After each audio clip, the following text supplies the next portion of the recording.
안녕하세요, 정쌤입니다. 자, 학회를 간다고 하면 일단 사람들의 반응이 두 가지로 나뉩니다. 어디로 가? 첫 번째고요. 좋겠다. 이 두 가지예요.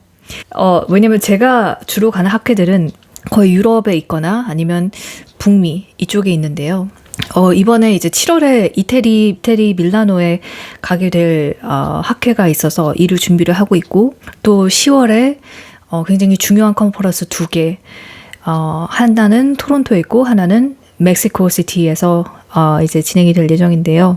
제가 박사 2년차 때 처음 지원했던 컨퍼런스에서 아주 시원하게 탈락의 고배를 마시고, 그때 그 리뷰어 점수도 굉장히 낮게 받았었거든요. 그래서 올해 그 컨퍼런스에 이제 제출을 하면서 과연 될까? 되게 그런 생각을 많이 했는데, 이번에 리뷰어 반응이 굉장히 좋았고, 또 점수가 거의 두 분한테는 100점, 그리고 한 분한테는 90점 이렇게 받아서 이번에 멕시코 시티에 가게 됐습니다. 그래서 굉장히 이제 익사이티드한 감정이 많이 있고요. 뭐보다 너무나 이제 이 박사 과정 자체가 너무나 많은 업앤다운이 있기 때문에 이렇게 작은 업들이 생길 때는 제 자신에게도 좀 선물도 주고 좋은 에너지를 더 불어주기 위해서 좋은 생각들을 많이 합니다. 그래서 오늘은 학회를 간다고 하면은 컨퍼런스에 가서 느끼는 이상한 감정들에 대해서 좀 이야기를 해보려고 하는데요. 사실 솔직히 말하면 학회는 생각보다 굉장히 막 인텔렉추얼하고 이렇지 않습니다. 훨씬 더 인간적인 공간에 있다라고 해야 될까요?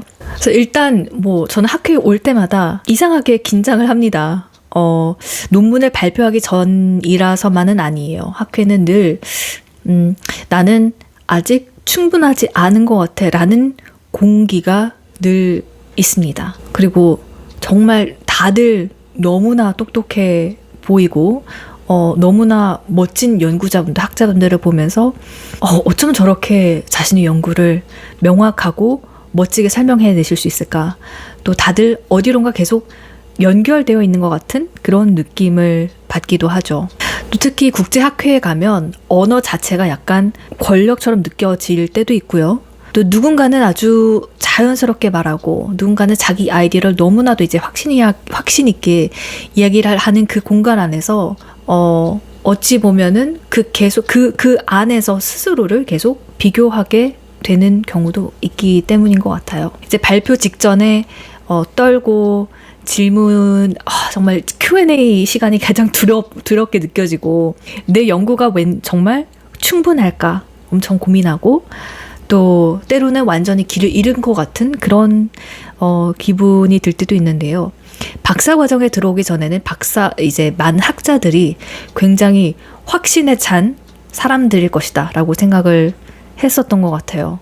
그런데 오히려 학계에 오래 있으면 있을수록 사람들은 점점 더 자기의 무지를 더욱더 명확하게, 그리고 자주 이야기를 합니다. 많이 알면 알수록 세상이 얼마나 복잡하고 이해하기 어려운지를 보여주기 때문인 것 같아요. 사실 학회는 정보 교환 이상의 공간이에요. 단순히 논문 내용을 듣는 공간만이 아니고요. 어떤 질문이 지금 이 시점에 중요해지고 있는지, 그리고 이 글로벌 지구에는 정말 많은 나라들이 있지 않습니까? 이 곳곳에서 연구하고 있는 이 학자들이 무엇을 생각하는지, 무엇을 불안해하는지, 그리고 학계가 어디로 움직이는지, 이 모든 분위기, 트렌드를 읽을 수 있는 공간이 됩니다. 그래서 요즘 이 커뮤니케이션 또는 이 미디어 관련 학회에서는 기술 자체보다 윤리, 노동, 교육, 인간관계, 플랫폼 권력, 이런 이야기들이 훨씬 많이 나오고 있고요. 기술이 발전하면 발전할수록 오히려 인간에 대한 질문이 더 커지는 것이죠. 근본적인 인간에 대한 질문이요. 그래서 국제학회에서 느끼는 이제 글로벌 감각이라는 부분이 또 있을 것 같은데요. 국제학회의 흥미로운 점 중 하나는 정말 다양한 문화권에서 온 사람들이 같은 질문들을 고민하고 있다는 것입니다. 각자 너무나 다른 나라에서 왔고, 다른 언어를 쓰며 다른 사회 시스템을 경험했지만 비슷한 문제들을 우리는 한자리에서 논의하고 있습니다. AI, 교육, 불평등, 외로움, 플랫폼 사회, 이런 문제들은 점점 더 한 국가만의 문제가 아니게 되고 있어요. 그래서 저는 학회에 오면 우리는 정말로 글로벌한, 정말로 많이 연결된 사회에 살고 있구나라는 것도 느낍니다. 그런데 이렇게나 어려운 길을 왜 계속 가는 걸까라는 생각도 또 해볼 수 있는데요. 박사 과정은 정말 제 지인분 중에 한 명이 그렇게 이야기를 했는데요. 한 해가 지나가면 지나갈수록 내 안에 있는 장기를 하나씩 뽑아내는 과정이다 라고 이야기를 할 만큼 쉽지 않습니다. 그리고 생각보다 화려하지도 않고요. 혼자 읽고 혼자 쓰고 혼자 끊임없이 고민하고 꿈에서도 논문을 쓰는 경험을 하는 것이 바로 이 박사 과정인 것 같아요. 그래서 끊임없이 내 생각을 의심하는 시간이 필요한 것이죠. 그런데도 사람들이 연구를 계속하는 이유는 아마 세상을 조금 더 잘 명확하게 이해하고자 하고 싶어서가 아닐까 하는 생각도 들고요.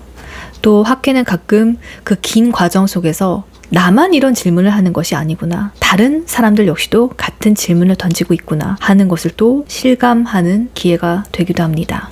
그래서 저는 특히나 이제 유럽과 같이 먼 곳으로 학회를 가야 할 때 늘 너무나 이제 몸이 너무나 피로하고 때로는 정신적으로도 스트레스를 받는 시간이기도 해서 참 많은 감정이 들 때도 있고요. 하지만 동시에 세상 곳곳의 사람들이 같은 질문을 붙잡고 있다는 것에 굉장한 영감을 느끼고 열정을 느끼게 되는 때도 많았던 것 같아요. 그래서 저는 국제학회에 갈 때마다 또 다시 생각을 하게 됩니다. 기술이 아무리 발전을 하더라도 결국 인간은 계속 서로의 생각을 듣고 나누고 경험하고 싶어하는 존재인지도 모르겠다고요. 여러분은 마지막으로 누군가와 깊은 질문을 나눠보셨나요? 댓글로 남겨주세요. 자, 이제 저는 오늘 남은 금요일 또 제 박사 논문과 다른 저널에 제출한 논문들 다시 한번 보면서 이번 한 주를 마무리하고자 합니다. I hope all of you have a wonderful week and I'll see you in the next video. Ciao!